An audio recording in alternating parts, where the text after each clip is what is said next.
నోటీసులకి స్పందించకుండా ఆయన తప్పించుకుని తిరుగుతున్నారు. ఆయన ఒక్కళ్ళే గారు, మిగతా చాలా మంది కూడా విచారణకు రమ్మంటే రాకుండా తప్పించుకుని తిరుగుతున్నారని చెప్తున్నారు. పోలీసులు ఆ విధంగా వాళ్ళు పట్టుకోలేకపోతున్నారా, లేకపోతే ఏంటి అసలు? అంటే చిత్తశుద్ధి లేదా పోలీసులు వాళ్ళకి అరెస్ట్ చేయడానికి కానీ వాళ్ళు పట్టుకోవడానికి కానీ, లేదంటే వాళ్ళకి తిరుగుతున్నారా? ఏంటి సార్ అది? పోలీసు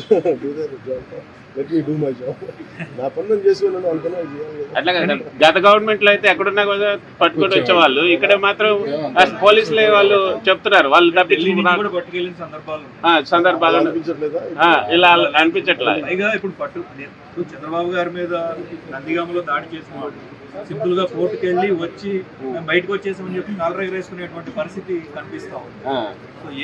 ఎక్కడ లోపం ఎక్కడుంది? వాళ్ళంతా పోలీసులు కళ్ళు కప్పి వాళ్ళు అంత ఇదిగా తప్పించుకోగలుగుతున్నారా? లా అండ్ ఆర్డర్ హోమ్ నేను ఆల్రెడీ చేయట్లేదు. సో మీరు అడగాల్సింది కూటమి ప్రభుత్వం కాబట్టి మీరు పంచాయతీ రాజ్ గురించి అడిగితే నేను చెప్పగలను. సమిష్టి బాధ్యత కదా సార్. ఖచ్చితంగా నేనే అన్నీ తప్పించుకోవట్లేదు కదా, కానీ ఒక మాట చెప్పేటప్పుడు కొంచెం బాధ్యతగా చెప్పాలి.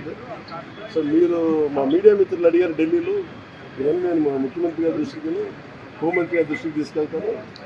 ఏం చెప్పంటారు చెప్పండి, మీ మాటకు నేను తీసుకెళ్తాను. అంటే మిమ్మల్ని అంత ఇబ్బంది పెట్టినప్పుడు, అంత ధైర్యంగా ఆంధ్ర పోలీసులకు ఈరోజు ఆంధ్ర పోలీసు ఎందుకు తట్టుపాయిస్తున్నారు అడగాలి.